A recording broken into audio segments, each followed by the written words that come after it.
gente, é uma honra estar aqui com vocês hoje. Eu fui convidada para falar sobre inovação social. E quando eu pensei por que eu estava sendo convidada para isso, eu me remontei a 10 anos atrás, quando eu tinha 23 anos de idade, e tomei o que, na época, foi a decisão mais difícil da minha vida. Eu estava me formando em Direito, tinha a possibilidade de ir para um escritório de advocacia, com salário de mercado, mestrado pago e alguns outros benefícios.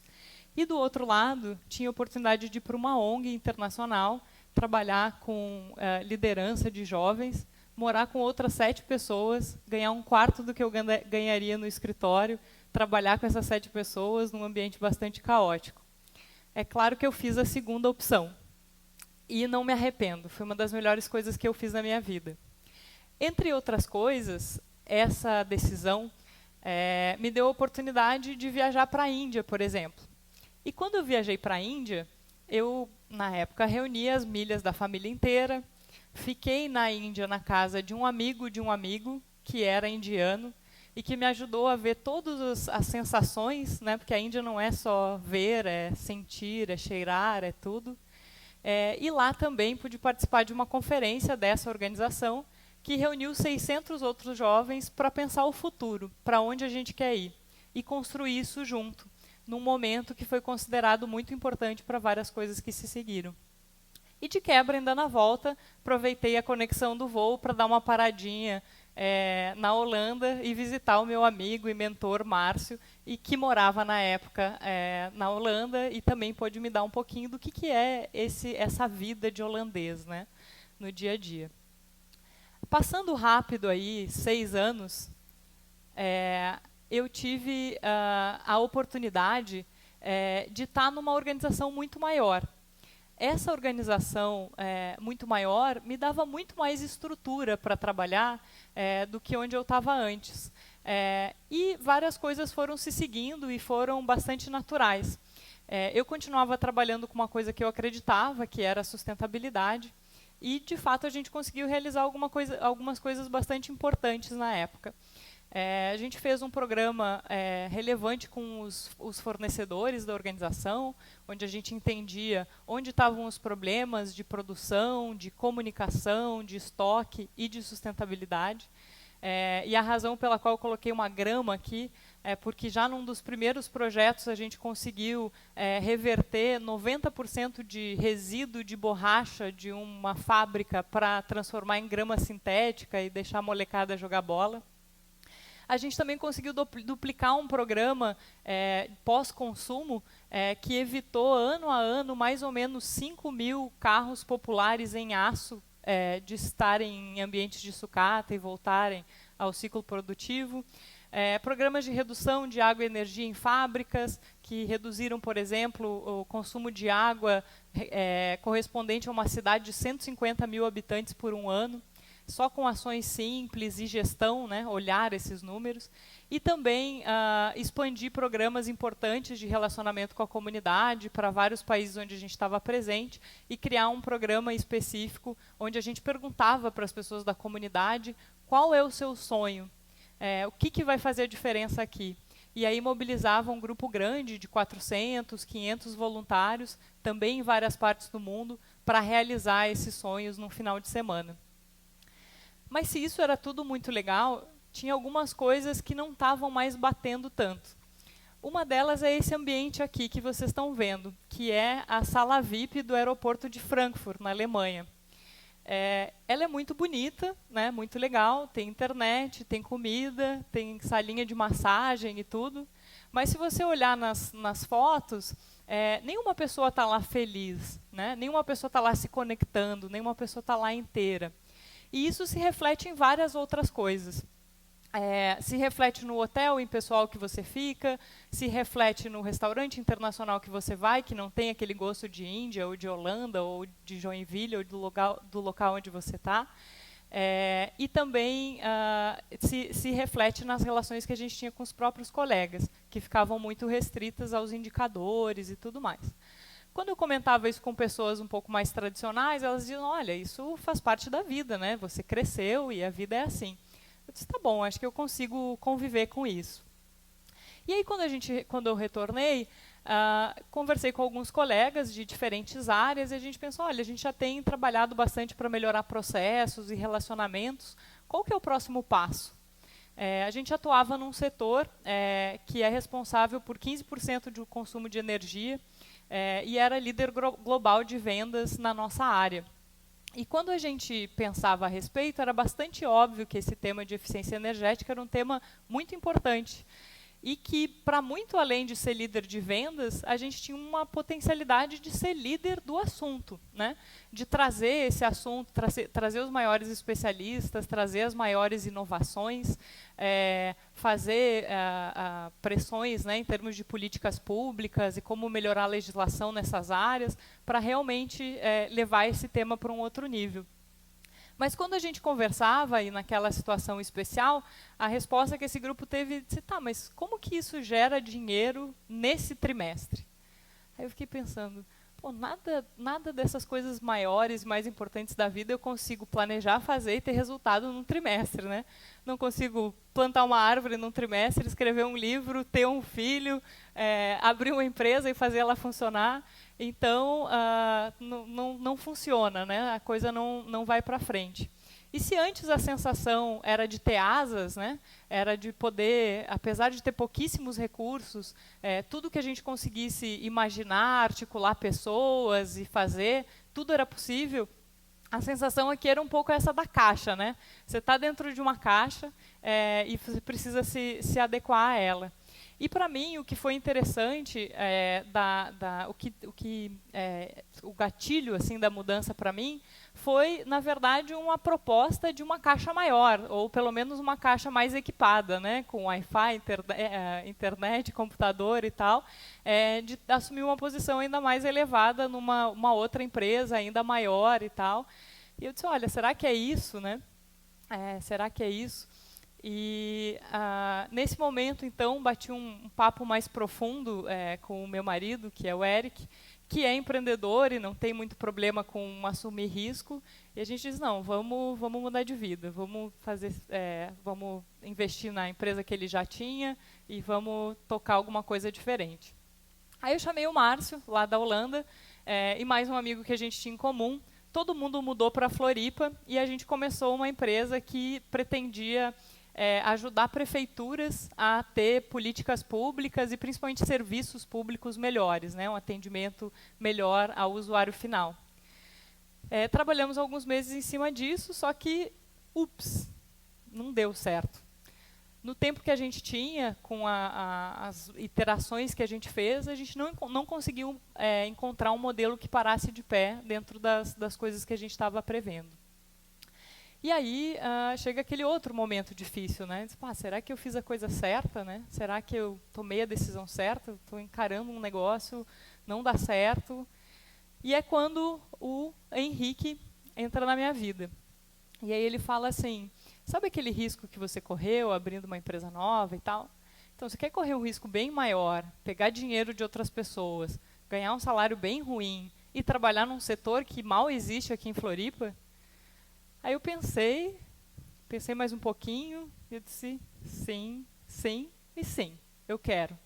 E foi aí que a gente começou o Impact Hub Floripa, que pretende ser esse espaço onde a gente apoia empreendedores que querem criar um mundo radicalmente melhor por meio dos seus negócios, com um espaço físico para isso, com educação, com mentores e com uma rede global. E nesse contexto, a gente resolveu adotar todos aqueles princípios que a gente acreditava que eram verdadeiros e que eram possíveis. Entre eles, sucesso é igual a finanças saudáveis, sim, mas a impacto positivo. E eu posso dar certeza para vocês hoje que a gente gasta muito mais tempo pensando em como melhorar o impacto do que como melhorar as finanças. E que, inclusive, uma coisa ajuda a outra. A outra coisa que a gente adotou é que o como importa muito. Então, a gente não quer apenas, né, apoiar empreendedores socioambientais, mas a gente quer fazer isso de um jeito colaborativo, sem passar por cima de ninguém, e que a gente tenha orgulho da trajetória que a gente tenha passado. Uma outra coisa muito importante é essa de experimentar o futuro hoje. Então, se a gente quer finanças e recursos mais distribuídos, se a gente quer decisões mais colaborativas, se a gente quer critérios diferentes para a tomada de decisão, como é que a gente faz isso hoje? A gente entende que a aprendizagem acontece na prática e o tempo todo, então nada do que a gente faz é teórico, as referências são sempre práticas e mão na massa. Apesar de a gente ser um negócio com um fim socioambiental, o sonho não precisa ser pequeno, o sonho pode ser grande. Então, se a gente encontra um modelo que faz sentido, o céu é o limite, né? Lembra sempre da asa. E a gente também tem uma potencialidade de, ao mesmo tempo, ser um negócio muito local, mas estar conectado com uma rede global, que tem outros 88 Impact Hubs como nós, espalhados no mundo inteiro, com makers e fundadores que são pessoas visionárias e principalmente com uma rede de membros que também são empreendedores e querem fazer a diferença. Tá, mas como é que isso acontece na prática, na prática mesmo, né? Bom, antes de começar o Impact Hub, antes de ter o espaço físico, a gente já começou a formar essa comunidade, essa rede.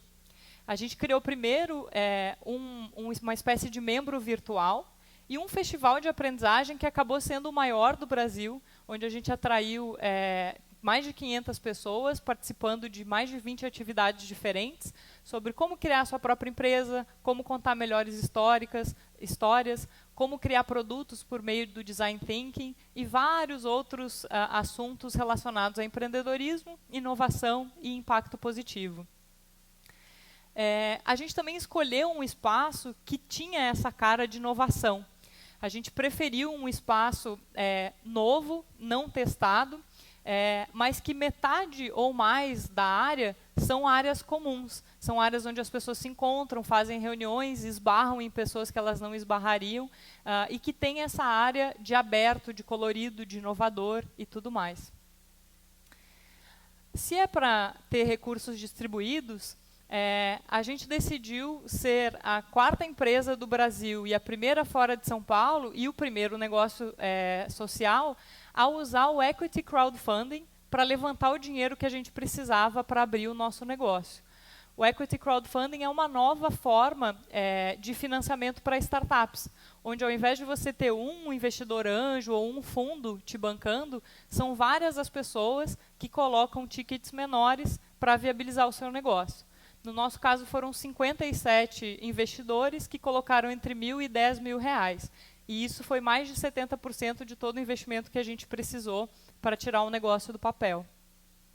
Ainda falando de colaboração, para fazer o espaço acontecer, ao invés de dar o briefing para o arquiteto, ele fazer um projeto e a gente implementar, a gente fez uma coisa um pouco mais difícil. A gente chamou 40 pessoas que queriam ocupar o espaço, que eram alinhadas conosco e que eram membros, para pensar conosco como deveria ser esse espaço. A gente partiu do impacto que a gente quer gerar em Floripa e pensou qual que é o espaço que mais favorece isso para todos nós. E terminamos o dia com maquetes. E aí depois os arquitetos e nós mesmos tivemos a tarefa de traduzir essas maquetes, essas vontades, para um plano técnico e viável. A gente também, com isso, né, um elemento central da nossa proposta é ter um escritório colaborativo, que tem todas as coisas que o empreendedor precisa, entre elas internet boa e café, né, mais algumas outras coisas, e que também não tem coisas que não são importantes, como paredes e coisas desse tipo, reuniões obrigatórias e tudo mais. E essas interações, faltas de paredes e alguns movimentos provocados começam a gerar um nível de produtividade, de colaboração bastante impressionante. Toda segunda-feira de manhã a gente tem o Help Me Out, que é um bate-papo com suco, com café, para as pessoas dizerem quais são as suas prioridades e qual que é o meu principal desafio para o qual eu preciso de ajuda. E aí a gente lembra que são pessoas de empresas diferentes. E é muito raro a gente sair de um Help Me Out sem um conteúdo, sem um contato ou sem alguém dizendo que vai nos ajudar a resolver o nosso problema. Isso tudo gera muitos negócios e muita movimentação entre os próprios membros. Essa foto é de uma relação cliente-fornecedor, Mas, além disso, a gente já teve membro trocando o serviço, né, 5 sessões de coaching por arrumar o meu site, ou membros juntando as suas propostas de valor para fazer uma proposta maior e mais elaborada, com uma margem melhor e tal, para um cliente externo. Que mais? E a gente também aproveita esse espaço não só para gerar relação entre os membros, mas também para atrair pessoas que não frequentam o espaço todo dia, no que a gente tem chamado de super eventos. Pelo menos uma vez por mês a gente tem algo para mais de 300 pessoas que fomentam o ecossistema. Entre esses eventos a gente já teve o próprio TEDx Floripa sendo realizado lá, as Hub Escolas, os meetups de tecnologia, eventos de design e assim por diante. E como a gente não estava satisfeito com o impacto que a gente estava gerando, a gente ainda se engajou num programa para apoiar 97 empreendedores de impacto, 97 empreendedores sociais que a gente identificou na Grande Florianópolis, isso por meio de cursos, mentorias individuais, consultorias técnicas e rodas de aprendizado que eles fazem entre eles para se apoiar tanto técnica, prática e emocionalmente. O mais legal de tudo isso é que a gente não se sente sozinho. A gente tem esses 97 empreendedores que estão nessa rede, a gente tem 11 mil membros do Hub no mundo inteiro, relacionados ao Impact Hub com essa proposta, e a gente vê dado após dado que demonstram que as pessoas querem estar em ambientes colaborativos. A previsão é que daqui a 5 anos, 40% das pessoas sejam ou empreendedoras ou autônomas e que até 2025 a economia colaborativa se multiplique por 22. Então, como eu me sinto hoje, conseguindo viver vários desses princípios que já faziam sentido para mim há 10 anos atrás, quando eu tinha 23 anos, mas com uma estrutura muito melhor, porque eu acho que hoje é muito melhor, é muito mais fácil você empreender, a gente tem muito mais apoio para empreender, a gente tem muito mais ferramentas e acesso a ferramentas de software, de internet e várias outras coisas, e inclusive está nesse setor de negócios sociais que tende a estourar, no bom sentido. E além disso, com 10 anos a mais de experiência para conseguir tomar algumas decisões um pouquinho mais espertas e cometer um pouco menos de erros. E com isso, na prática, o que eu consigo ter vários dos meus amigos se relacionando comigo no dia a dia. O Márcio é um dos principais parceiros nesse programa de negócios sociais. O Henrique continua como meu sócio, o Eric me apoiando no dia a dia. E, principalmente, aí uma nova figura, que é o Max, que agora tem 2 anos, esse sorriso lindo, que vai no Hub toda semana e vê a mãe dele trabalhando com uma coisa que ela acredita que vai fazer a diferença. Então era isso, gente. Muito obrigada. É uma honra estar aqui com vocês.